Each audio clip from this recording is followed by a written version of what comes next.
Hi everyone, this is Venkat Prabhu and you're watching me on BehindWiz.com.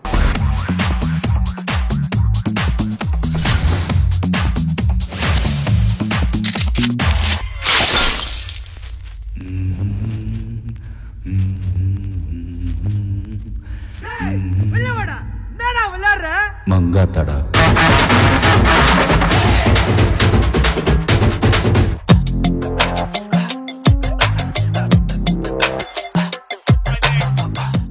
ரொம்ப சந்தோஷமாக இருக்குது, ரொம்ப ரொம்ப டென்ஷனாகவும் இருக்குது.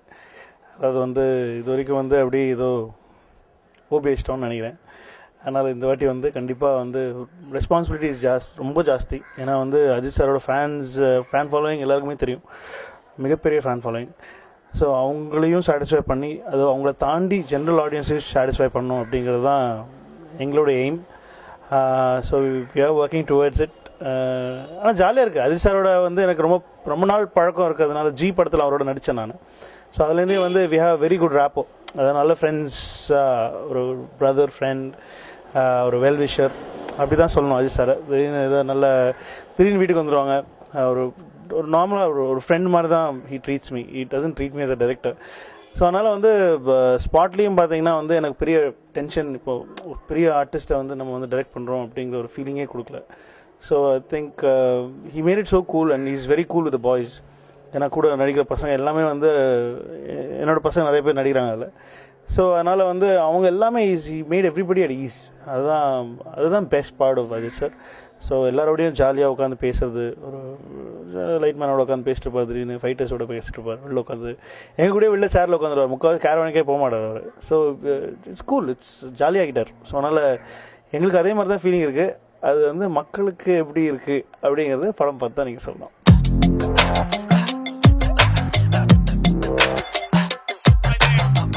இல்லை கண்டிப்பாக அது எனக்கும் அஜித் சாருக்கும் எப்படின்னா பிஃபோர் சென்னை 28 ரிலீஸ், சென்னை 28 படம் பார்த்துட்டு இதுலேருந்து Ajith sir he showed interest in working with me.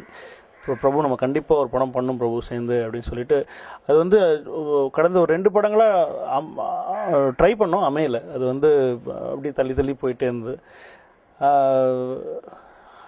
எனக்கு எப்படின்னு தெரியல. ஐ மீன் இட் வாஸ் எப்படி அது அப்படி நடந்துச்சு. அதாவது எதிர்பார்க்காத போது இட் ஆல் ஹேப்பன். அது நம்ம நடக்கணும் அப்படின்னு சொல்லி எதிர்பார்த்த போது அது நடக்கலை. சரி ஓகே நம்ம வேற ஒன்று பண்ணலாம் அப்படின்னு சொல்லி போகும்போது this all came into place. அதுவும் அமைஞ்சது. அது I think it's all written already. Ajith சாரோட 50th ஃபிலிம் நான் தான் பண்ணணும் அப்படின்னு சொல்லி இருக்கு. ரொம்ப பெருமையாக இருக்குது, ரொம்ப சந்தோஷமாக இருக்குது.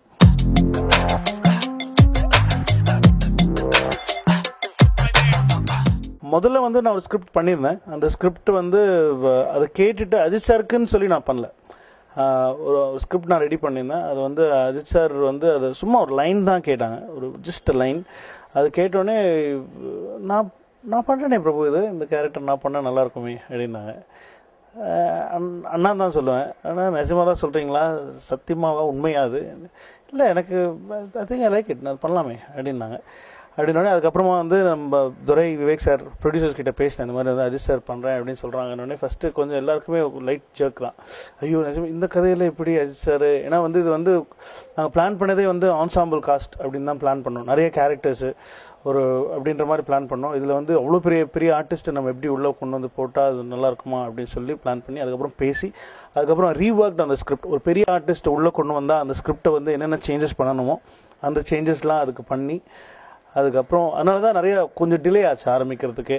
ரொம்ப டிலே ஆச்சு. அதெல்லாம் பிகாஸ் லாட் ஆஃப் ஆர்டிஸ்ட் அது அவங்களெல்லாம் ஒன்று சேர்த்து நம்ம ஷூட் பண்ணுறதே ரொம்ப கஷ்டமாக இருந்தது. ஸோ அதனால தான் கொஞ்சம் டிலே எல்லாமே ஆச்சு.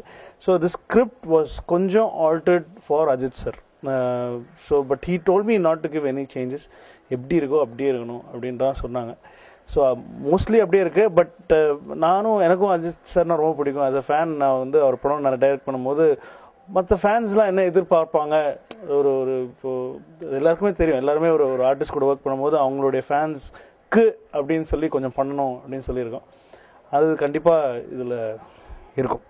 ஸோ அந்த சேஞ்சஸ்லாம் தான் பண்ணியிருக்கோம். மற்றபடி இது முன்னாடியே பண்ண ஸ்கிரிப்ட். இந்த ஸ்கிரிப்டில் அஜித் சார் வந்தாங்க. அதுக்கப்புறம் அஜித் சாருக்காக சில பல மாற்றங்கள்லாம் பண்ணி அப்படி பண்ணிட்டோம்.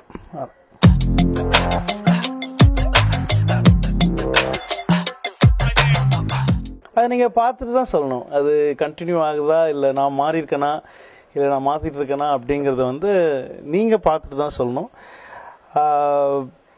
பெரிய மாற்றங்கள்னு இருக்காது, பட் இருந்தாலும் வந்து மாற்றங்கள் இருக்கும். கொஞ்சம் எனக்கே வந்து என்னோட ஒரு படத்துக்கும் இன்னொரு படத்துக்கும் நிறைய வித்தியாசம் கொடுக்கணும் அப்படின்னு சொல்லி பார்ப்பேன். நான் ஜானர்ஸ்லேருந்து எல்லாமே வந்து I really want to give a different look அப்படின்னு சொல்லி பார்ப்பேன். அது கண்டிப்பாக எனக்கு அமைஞ்சிருச்சு இதில். ஏன்னா வந்து சென்னை 28, சரோஜா, கோவா 3 படத்தில் இருக்கிற வந்து ஒத்துமை என்ன அப்படின்னு சொல்லி பார்த்தீங்கன்னா வந்து அந்த படத்தில் இருக்கிற காமெடி தான். மற்றபடி வந்து அந்த கதைக்களம் எல்லாமே வேறு. பசங்க ஜாலியாக இருக்காங்க அப்படிங்கிறது என்னோடய படத்தில் எல்லாத்துலேயுமே இருக்கும். இந்த படத்துலையும் கண்டிப்பாக இருக்கும். அதில் எந்த மாற்றமும் கிடையாது. ஆனால் கதைக்களங்கள் வேறு, இதில் சொல்லப்படுற விஷயங்கள் வேறு. கண்டிப்பாக என்னோடய முந்தைய படங்களுக்கும் மங்காத்தாக்கும் வந்து நிறைய வித்தியாசங்கள் நீங்கள் எதிர்பார்க்கலாம். நல்ல வித்தியாசங்கள்னு தான் எங்களுக்கு தோணுது. அது உங்களுக்கும் தோணும்னு நினைக்கிறேன். பார்ப்போம்.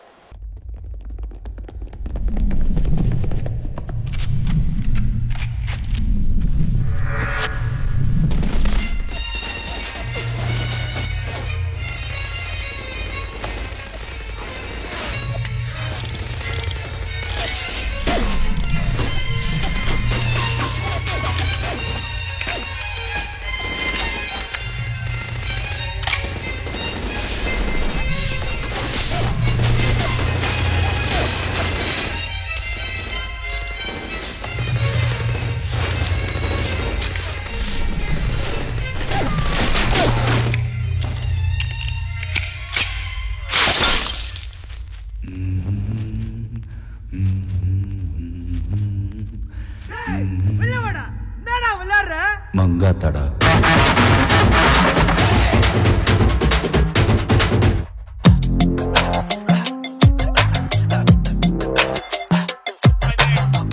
இல்லை கண்டிப்பாக அது நாகார்ஜுன் சார்கிட்ட தான் ஃபஸ்ட்டு நான் போயிட்டு இந்த லைன் சொன்னேன். நான் லைன் சொல்லி இந்த மாதிரி அஜித் சார் பண்ணுறாங்க, நீங்கள் இந்த கேரக்டர் நீங்கள் பண்ணிங்கன்னா நல்லாயிருக்கும், இட்ஸ் நான்சாம்பிள் காஸ்ட் அப்படிலாம் சொல்லி எல்லாருக்குமே ஈக்குவலான போர்ஷன்ஸ் இருக்கும் ஆப்வியஸ்லி. ஏன்னா அவரும் வந்து ஒரு பெரிய ஆர்டிஸ்ட் எல்லாம் சொல்லி ஓகே பண்ணி அவர் வந்து கதை பிடிச்சி போய் அதுக்கப்புறமா வந்து பேச்சுவார்த்தைகள் நடக்கும் போது வந்து கொஞ்சம் டிலே ஆச்சு எங்கள் சைட்லேருந்து. திரும்ப போய் காண்டாக்ட் பண்ணும்போது அவர் சில படங்கள் அவர் வந்து ஆரம்பிச்சதுனால வந்து எங்கள் திடீர்னு வந்து கூப்பிட்டு அமிச்சு டேட் கொஞ்சம் தள்ளுது எனக்கு, so can I give from March end ஏப்ரல்லேருந்து நான் வரலாமா, அதுக்குள்ளே நீங்கள் அஜித் சார் போர்ஷன்ஸ் முடிச்சிருவீங்களா அதுக்கப்புறம் அப்படின்னாரு.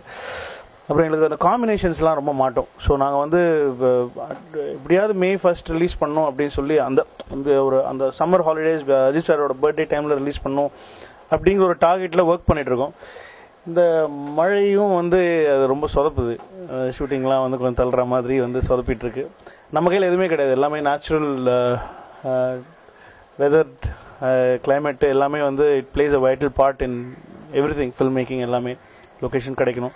But we are hoping and to release the film. அது வந்து அதனால் வந்து த நெக்ஸ்ட் பெஸ்ட் சாய்ஸ் அப்படின்னு சொல்லி நாகார்ஜுன் சாருக்கு அப்புறம் நாங்கள் ஏன்னா டேட் ரொம்ப தள்ளிடும், அப்புறம் படம் வந்து ரொம்ப லேட் ஆகிடும் அப்படின்னு சொல்லிட்டு தான் வந்து அப்புறம் வேறு யாருன்னு நாங்கள் யோசிக்கும் போது வந்து the next best choice we thought was Arjun sir. So அதனால் அர்ஜுன் சார்கிட்ட போய் நான் சொன்னேன், இந்த மாதிரி சார் நான் நாகார்ஜுன் சார்கிட்ட பேசினேன், டேட் ப்ராப்ளம் கொஞ்சம் ரொம்ப லேட் ஆகிடுச்சு, அவர் கொஞ்சம் தள்ளி தான் தருவேன்னு சொல்கிறாரு, எனக்கு கொஞ்சம் அட்ஜஸ்ட் பண்ணி நீங்கள் கொடுத்தீங்கன்னா நல்லா. ஏன்னா அர்ஜுன் சார் வந்து என்னெல்லாம் வந்து சின்ன வயசுலேருந்து பார்த்துருக்காங்க, எங்கள் அப்பாவோட படத்தில் தான் நடிச்சிருக்காங்க. அண்ணனுக்கு ஜெய் அப்படின்னு ஒரு படம் பெருசாக ஓடல, அந்த படத்துலலாம் நடிச்சிருக்கேன். ஸோ என்னெல்லாம் வந்து சின்ன வேணா நாங்கள் ஸ்கூல் ஹாலிடேஸில் போயிட்டு அவரெல்லாம் பார்த்தது உண்டு, ஷூட்டிங்லலாம் என்ஜாய் பண்ணுறது உண்டு. ஸோ அந்த டைமில் தான் எனக்கு தெரியும். அவரால் நம்பவே முடியல, பிரபு நீ இல்லை என்னடா பிரபு இது நீ டேரக்டர் ரைட்டா இப்படி ரொம்ப சந்தோஷமாக இருக்குல்ல சொல்லிட்டு இருந்தார், நம்பவே முடியல அப்படின்னாரு. கதை சொன்னால் ரொம்ப பிடிச்சி போச்சு அவருக்கு. பிடிச்சிட்டு கண்டிப்பாக நான் பண்ணுறேன் அப்படின்னு சொல்லிட்டு அப்புறம் உடனே அஜித் சார் அவங்களும் பேசினாங்க. தேவர் லைக் அவங்க so every thing went on smoothly. அப்புறம் அவங்க டேட்ஸ் எல்லாமே இப்போ வந்து இந்த மந்த் எண்ட் இல்லை ஜான்வரிலேருந்து வந்து I think Arjun sir portions ஆரம்பிச்சிடும். ஸோ அதுதான் மெயின்லி டேட் ப்ராப்ளம் தான் தவிர வேறு ஒன்றுமே கிடையாது. வேறு எவ்ரி திங் வாஸ் கூல். அப்புறம் வந்து டேட் ப்ராப்ளம் அப்படிங்கிறதுனால தான் நாகார்ஜுன் சார் வந்து நாங்கள் யூட்டிலைஸ் பண்ண முடியல, அவரும் he could not join the team. அதுதான் உண்மையான ரீசன், வேறு எந்த காரணமும் கிடையாது.